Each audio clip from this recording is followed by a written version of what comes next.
నమస్తే అండి. మనం చాలాసార్లు white blood cells, red blood cells, haemoglobin, platelets గురించి మాట్లాడుకున్నాం. ఈరోజు అసలు వైట్ బ్లడ్ సెల్స్ అనేవి ఎక్కడ పుడతాయి బాడీలో అనేది తెలుసుకుందాం. వైట్ బ్లడ్ సెల్స్ తయారయ్యేది బోన్ మ్యారోలో తయారవుతాయి అన్నమాట. బోన్ మ్యారో అంటే మూలుగలో వైట్ బ్లడ్ సెల్స్ తయారవుతాయి.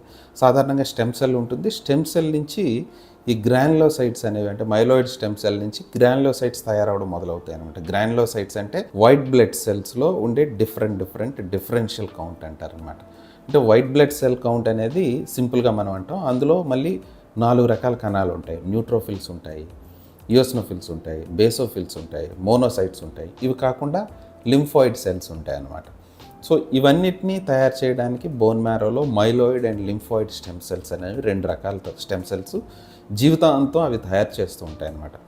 Once white blood cells bone మ్యారోలో తయారైన తర్వాత అవి బయటకు వచ్చి మన లింఫ్ నోడ్స్లో కానీ లేదంటే థైమస్లో కానీ సో కొన్నిసార్లు బోన్ మ్యారోలోనే అవి మెచ్యూర్ అయ్యి వాటి ఫంక్షన్ అవి చేస్తుంటాయి. సాధారణంగా వైట్ బ్లడ్ సెల్స్ దేనికి ఉపయోగపడతాయంటే మన బాడీ ఇమ్యూన్ కెపాసిటీని పెంచడానికి ఉపయోగపడతాయి అనమాట. అంటే ఏదైనా ఇన్ఫెక్షన్స్ మన బాడీలోకి వచ్చేటప్పుడు దాని మీద అటాక్ చేసి ఇవి చంపుతూ ఉంటాయి అనమాట. సో దీనివల్ల మనకి ఇన్ఫెక్షన్స్ రాకుండా వైట్ బ్లడ్ సెల్స్ను పనిచేస్తుంటాయి. ఎప్పుడైతే వైట్ బ్లడ్ సెల్స్ తగ్గిపోతాయో కొన్ని రకాల డిజార్డర్స్లో ఇన్ఫెక్షన్స్ ఎక్కువగా వచ్చి లైఫ్ థ్రెటనింగ్ సీరియస్ కాంప్లికేషన్స్ వచ్చే అవకాశం ఉంటుందన్నమాట.